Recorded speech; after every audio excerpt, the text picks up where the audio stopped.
I think I might. Thank you. Thank you for the welcome. Delighted to be here. It is indeed my first time in Africa. It's a long time goal to be here, so I can cross that off my list.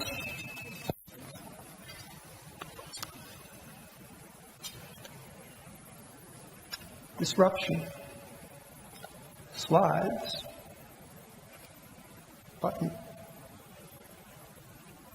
Can we get my slides up? There we are. Very good. Thank you. So, disruption. In technology circles, it's considered a self-evident good. But before jumping into how to disrupt marketing, let's first discuss what disruption is and what it isn't. Disruption is not the same as change.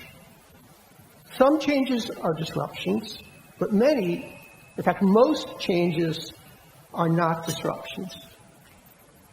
For example, going from a horse-drawn carriage to a self-propelled automobile, clearly disruptive. But the change from early automobiles to current automobiles is not a disruption.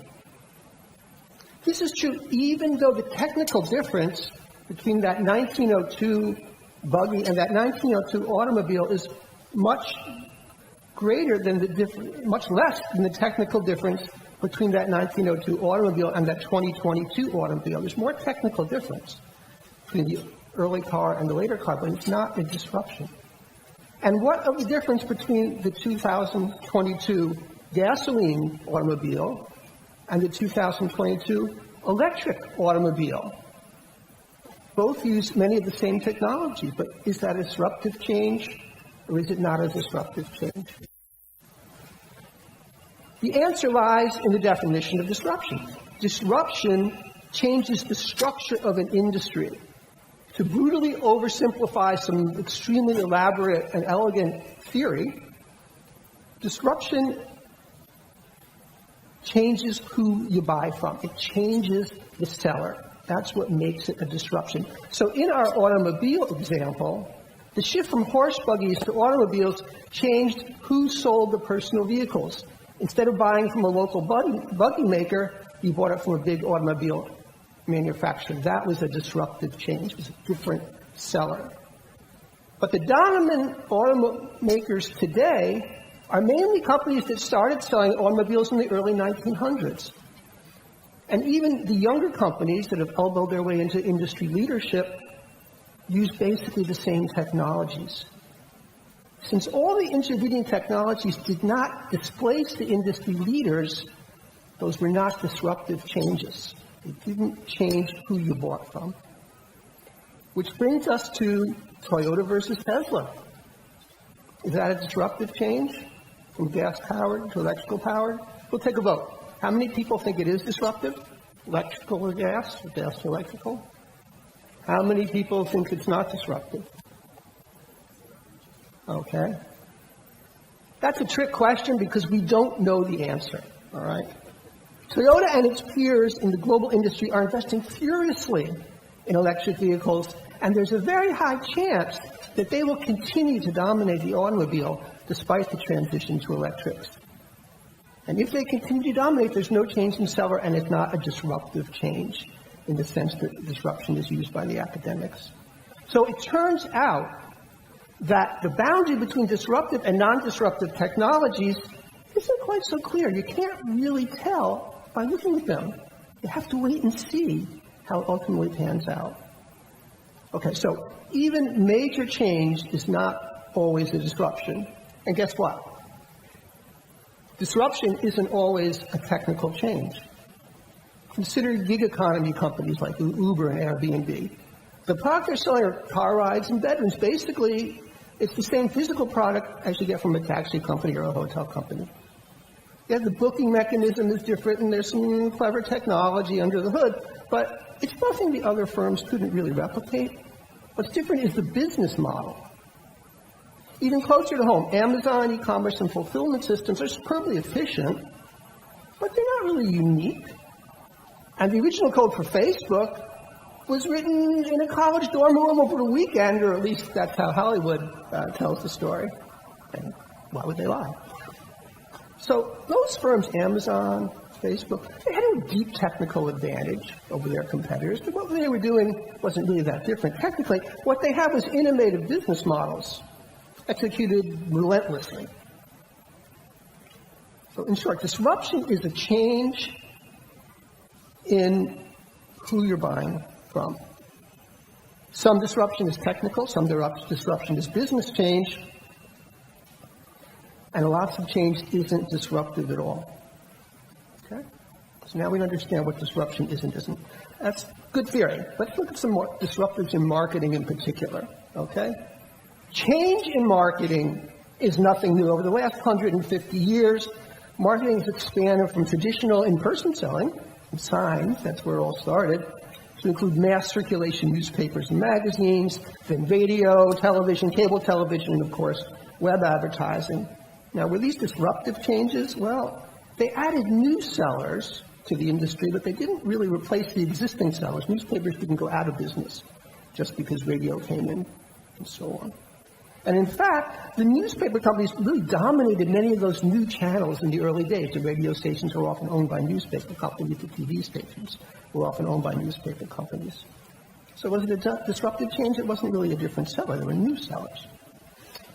Each of those new channels had something in common. They all reached what is essentially an anonymous audience, in what you might reasonably call a broadcast model. The main role of marketing was to create awareness among this anonymous audience. Now, if you want to understand just how stable the industry has been over those last 150 years, continue the term I just used, awareness. Awareness is part of this model of awareness, interest, desire, action, which we talk about to this very day. That was first articulated in 1898. It's been applied ever since. We've been having the same fundamental framework in marketing for more than a century. And similarly, the key buyers in the industry were really ad agencies who bought media. That's who controlled the industry. Again, no change. Ad agencies have been around for roughly, again, that same 150 years.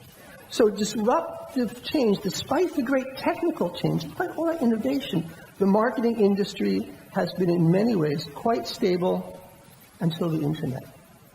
The internet changed everything. Now, early advertising on the internet was as anonymous as advertising on newspapers and radio and TV. You put a banner out there and somebody clicked on it. But as tracking capabilities improved, internet marketing took on a different flavor. It became more like direct marketing because they began to target individuals and watch their response. This created a new and truly disruptive dynamic. Internet marketing looked less like traditional advertising and more like direct marketing, which is a largely separate field with its own 150-year history. And that's where I come from, is the direct marketing industry. So direct marketing began with catalog and magazine subscriptions, and was actually based on the same technology as the mass newspapers, this high-volume, low-cost rotary printing press developed in the 1840s and 30s. But while newspaper advertisers using the same technology were driving customers to retail stores and never knew who came as a result of their ads.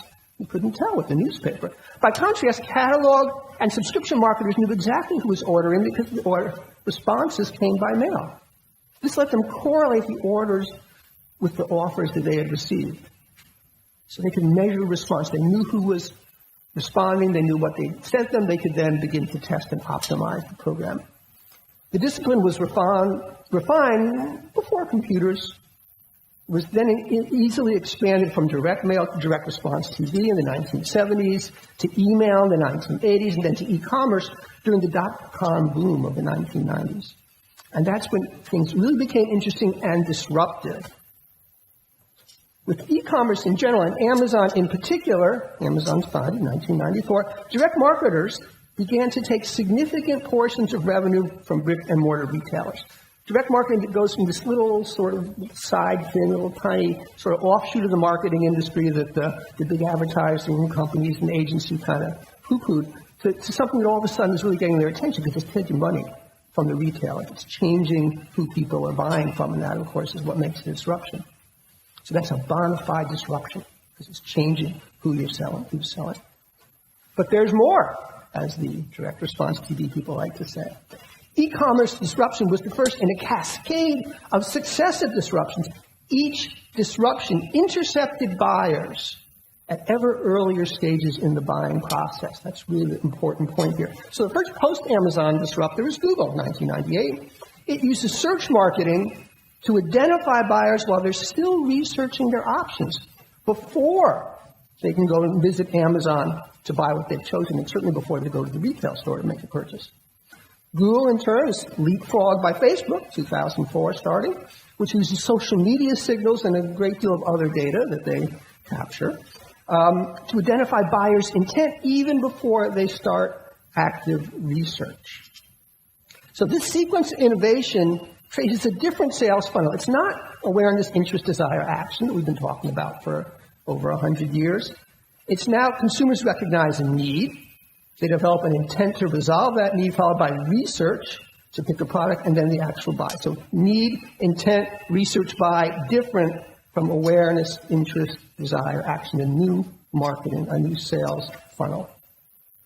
Now, the broadcast model began with awareness because there was no way to know who was actively considering a purchase. You couldn't find those people, and if you could find them, you had no way to reach them. The internet model is based on vastly more efficient because you don't waste advertising on people who won't be customers. You concentrate people who demonstrate an intent and on the verge of making a decision of sort. Traditional marketing builds awareness, while internet marketing discovers intent. Fundamentally different thing.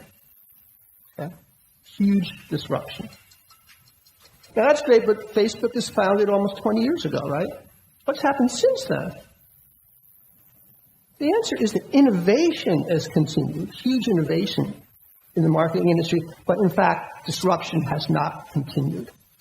What's happened instead is a classic example of industry leaders assimilating potential competitors, disrupting the disruptors, if you will. Google and Facebook bought the companies that threatened their position, like YouTube and Instagram and WhatsApp.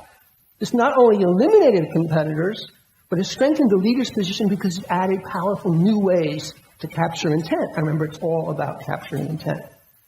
And even a few new firms who come in, like TikTok and Snapchat, they succeed more through execution than through technical or business model innovation. And it's exactly the same way that a Toyota and a Honda come in to become top-tier car companies by using the same technology, but just doing a better job of it. In an even clearer example of leaders blocking technical disruption, Google bought ad server DoubleClick in 2008. This cements Google's control over the display advertising on the open web, which in turn lets Google thrive despite the threats created by further innovations like ad exchanges, real-time bidding, and header bidding, which are hugely threatening if you're Google. In fact, we've recently learned through antitrust litigation that Google and Facebook colluded to give themselves even greater organization advantages in the display ad market. And that collusion was possible precisely because Google owned the systems that were running the ad bidding process. So the leaders just kind of keep control. So has today's advertising industry reached the stage of the auto industry in 1920, where the major firms can absorb new technical changes without losing their leadership position? I think not. And I think not because there are new disruptions on the horizon that even Google and Facebook resources cannot resist. And these, my friends, are your opportunities. But before we get to that, we'll do one more brief detour to visit disruptive innovation in the MarkHack industry, okay? And it's a very brief trip. MarkHack is a young industry dating from the 1970s, when computers are first applied to marketing tasks. The industry grows steadily for several decades after that, but there's no disruption because there are no leaders to this place. It's a brand new industry. Then in 1999, Salesforce.com offers customer relationship management on a software-as-a-service platform. Lots of big words there. I think you know them all. This is a truly disruptive technology because software-as-a-service offers a lower cost and easier deployment than installed software. Indeed, Salesforce displaces the old-style CRM vendors quite quickly. Secondly, Salesforce soon developed a platform model which lets other firms sell add-on modules on top of the core Salesforce system.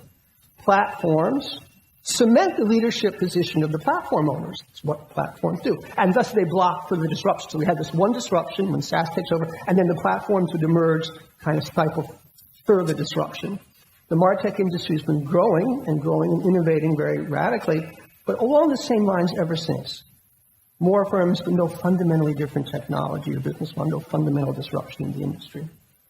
Okay, so much for MarTech. Let's get back to the good stuff, disruptions that can make you rich, which is really what this is all about. Okay, we'll start with the most important disruption of all, which is privacy. As you've already seen, the great value in today's marketing world goes to whoever can identify the intending customer first. Whoever first finds intent and can attach a name to it that he can then reach out and advertise to. Because that company can then guide that buyer through the rest of the process, control what they buy, or at least influence what they buy. The power of Google and Facebook comes precisely from their surveillance networks that identify customer intent using data from their own sites and other sites. Privacy is disruptive because it cuts that data flow. It blocks third-party cookies, removes device identifiers, and requires consumers to consent to having their data shared. This is why Facebook estimated it would lose $10 billion in revenue due just to Apple's application tracking transparency rules. One stream of behavioral data that was cut off that cost Google $10 billion.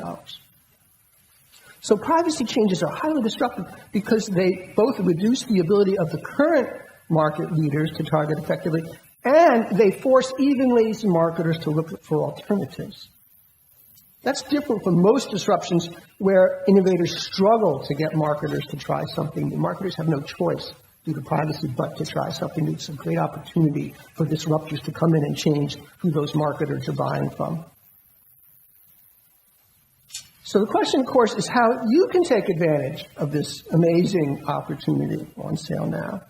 Here are some possibilities. You can find alternative customer identifiers to replace cookies and device IDs and data sharing. And a lot of companies are trying to do just this, using things like hashed email addresses and device fingerprinting and quasi-anonymous cohorts. If you watch the industry news, you see tons and tons about this. No single solution has emerged, and probably no single solution will. It's just too complicated. But there's value even in partial solutions, like just tying individuals to locations so you can measure the traffic that an ad drives to the store, solving that problem that the newspapers could never solve. Just that one little piece of the data puzzle has tons of value. Second thing you can do is you can identify customers through devices like connected TVs and fitness trackers and home appliances and everything else. This applies to any internet-connected product that requires the customer to identify themselves. They're identifying themselves, and now I can watch their behavior. Now, some devices capture more interesting information than others. Your TV set knows more about you than your toaster, but your toaster knows some interesting things. And any product that captures customer data can also be useful because they can deliver messages based on the data they capture and based on the data that's gathered elsewhere. So they're both a delivery device as well as a data capture device. There's lots of possibilities for taking advantage of that disruption. Your third opportunity is to reach customers through alternative media outside the web, like games and mobile apps and retail networks, okay?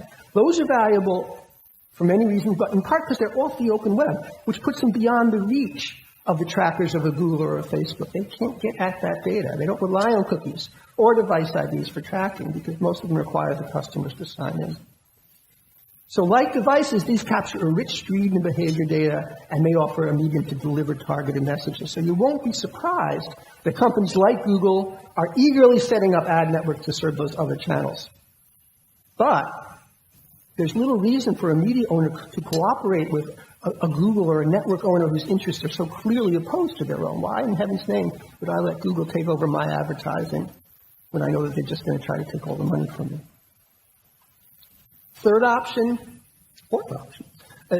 focus on first-party data. We hear a lot about this. First-party data is data a company collects directly from its consumers.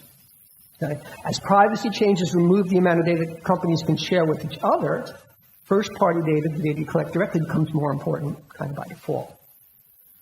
Now, let me be clear, because this is actually a point of confusion. First-party data doesn't substitute for third-party data. Third-party data you use to find new customers, First-party data relates to people who are already your customers, so it's not just a one-for-one substitution. But most companies can make better use of their first-party data. They can do better personalization. They can do better targeting. They can combine data from different systems to build a more complete profile. This is what customer data platforms do. So better understanding of your customers lets you make more money from your existing customers, and it also lets you do a better job of understanding what your customers look like, so you go out and build lookalike models that find other people similar to your customers. So first-party data can help with acquisition, but it doesn't simply replace third-party data. So how do you decide? How do you assess which of these opportunities to pursue? Let's sort of set a framework here. First question is, does it provide substantial value to the buyer? Usually that either means it's going to work better, have a higher value, or it's going to be lower cost. It's either better or it's cheaper. Cars are better than horses, at least for transportation. Targeted ads work better than untargeted ads. SaaS software is cheaper and easier to install than installed software. So clearly benefits from those. So whatever you're proposing to replace current advertising leaders has to offer better results to marketers. The good news is you're being judged by those leaders' post-privacy solution, after privacy has cut off the flow of their data. It's not their pre-privacy solution. That's a much lower bar for you to pass. Second, for marketing solutions in particular, you can ask whether the new option identifies intending buyers sooner. Remember, the first one who gets there kind of wins, or whether it provides better data so you can do better targeting against them. For the sake of alliteration, sooner or smarter. Okay. Is the data that I can capture sooner or smarter? Now, sooner or smarter is really another version of cheaper or better, but it's worth listing separately because it's not always obvious how sooner and smarter relates to cheaper and better, but it usually does.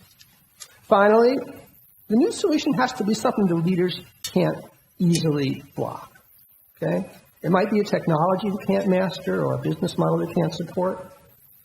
That's the reason buggy makers didn't become auto manufacturers. They couldn't make engines. They could make bodies, and many buggy manufacturers actually became auto body builders. But that's a pretty similar technology, but they couldn't make engines. That's quite different. Similarly, a hotel company can't easily become an Airbnb room aggregator because the hotel company's asset is the hotel rooms. And that model doesn't need hotel rooms. They can use the reservation systems. They have some other assets, and some of them do this, but they're starting from behind and building a really dominant asset, which is that host network. So it's hard for them to suddenly dominate and squash the competition before it becomes too powerful. Of course, the other thing that leaders can do is they can just go out and buy the competitor. And we talked about Google and Facebook buying YouTube and places like that. Happens all the time. We've certainly seen it happen in the marketing world. But sometimes the new competitor can't be bought. In marketing, for example, TV manufacturers, companies like Samsung, suddenly have access to valuable targeting data they can read from the TV. Okay? Well, Facebook has a $900 million market cap. Samsung has a $400 billion market cap. Facebook just can't go out and buy Samsung. It would take half its entire market cap to do that. And Facebook sure as heck can't buy Apple, which is worth 3 times what Facebook is worth. So they can't just go out and buy and quash the competitor. Now, let me be clear. I'm not saying you have to be a giant company to compete, or they have to have some insurmountable business or technical advantage. That's nice, but most of us in this room are not going to have that. What I'm saying is that you have to align yourself with a disruption that has one of those advantages so that you can build on top of that you can benefit from the growth of that disruption. So we have our little checklist. A viable business has to offer a product that's better and cheaper, or data that's sooner and smarter, and it has to somehow be defensible against acquisition. So let's for fun. How much fun is this? Let's apply a little template to the 4 opportunities that we just looked at. Okay. So tracking customers. The first opportunity was alternate IDs. Is it sooner, smarter, better, cheaper? Well, it may be smarter because you're going to get some more detailed data over some issues with scale. Is it defensible? No. Google and Facebook actually very easily join a consortium with alternative IDs. So that's probably not a super promising disruption. Second disruption was The devices, can we track customers and deliver targeting ads to non-web devices like connected TVs? Data's smarter now. We have some new data that's got some very interesting customer information. It comes in quite early. In fact, although it's, some of it's limited, you don't necessarily have a complete view of the customer. In terms of defensibility, Google and Facebook don't have access to your TV unless the TV set maker gives it to them. And there's very little reason for the TV set makers to share that. Or on the other hand, they could, of course, go out and build devices. They go out and build what's called Google Nest, which in fact Google did exactly that for exactly that reason, to capture the data that they otherwise would have lost to other devices. The third thing we talked about was alternative media, games, apps, networks. Track your customers through that. Good data, smarter in that sense, because we can track them over time, and good delivery options, but consumers don't like to be spied upon, and sometimes that's perceived as creepy to watch what they're doing as they're playing the game or as they're using the app, so got to watch that. Defensible, well, Google and Facebook can and do build games and build apps, but they don't own retail networks. A retail network is when a big retailer markets to its own company and sells ads to other people, but markets to its own channel. Very large trend in the industry right now. So, okay, promising. First-party data, the last option, gives better experience to your current customers, but again, it's not really much help in finding new customers, so the actual value there is a little limited. It is, however, very strongly defensible because you own that data. And so it's not going to get shared with Google or Facebook unless you choose to. Well, they have their ways. There's something called the conversion, the API that Facebook is spending a lot of money on, where it says, oh, just give us your customer data and we'll help you measure better. Well, yeah, okay. Maybe I'll do that, maybe I won't. So, more disruptions you can use. Now, we kind of have a framework.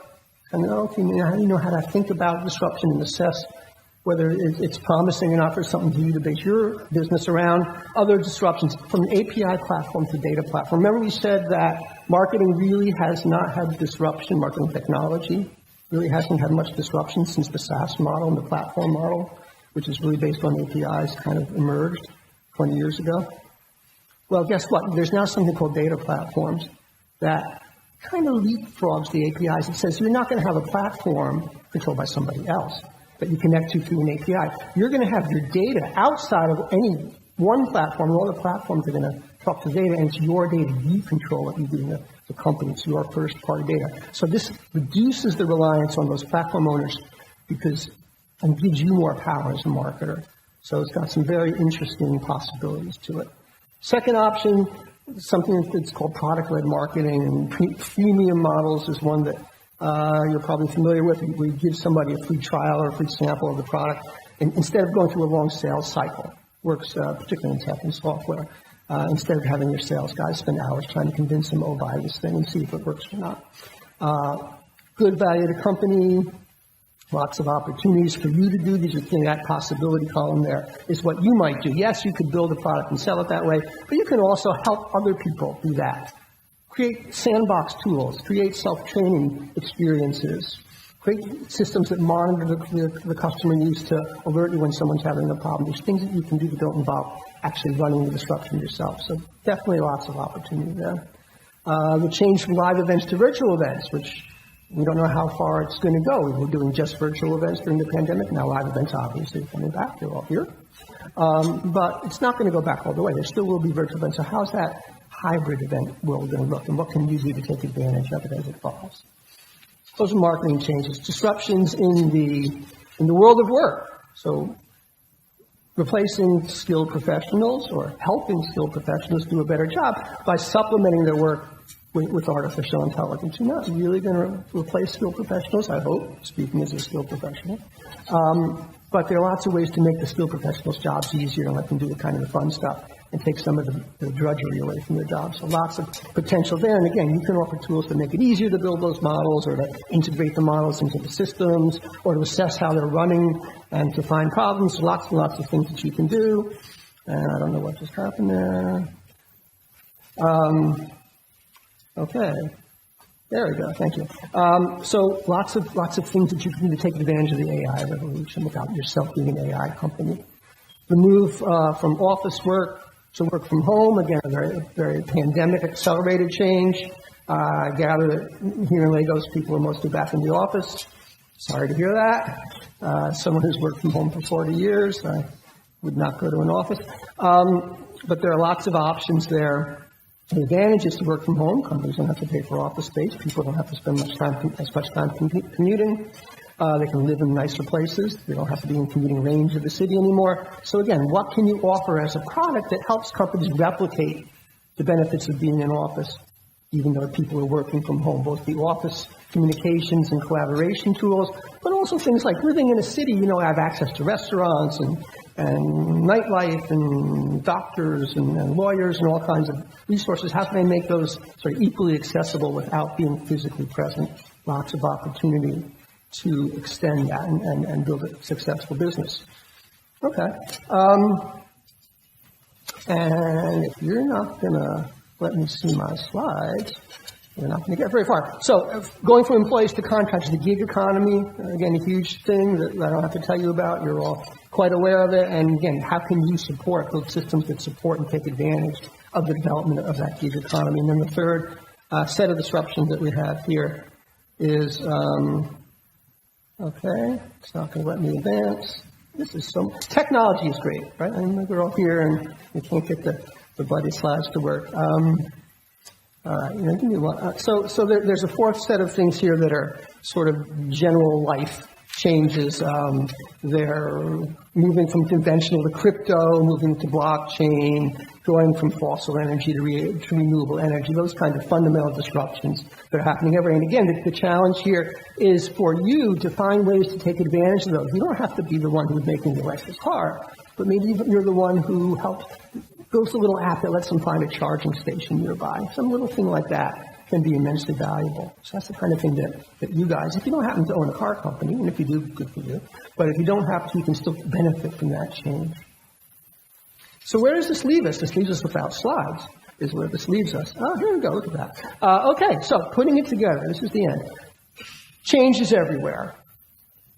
But usable disruption is hard to find. There's plenty of change that's not usable disruption. What makes a disruption usable is that it has strong benefits and it's defensible.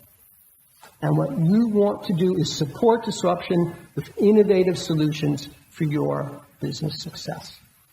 And I thank you.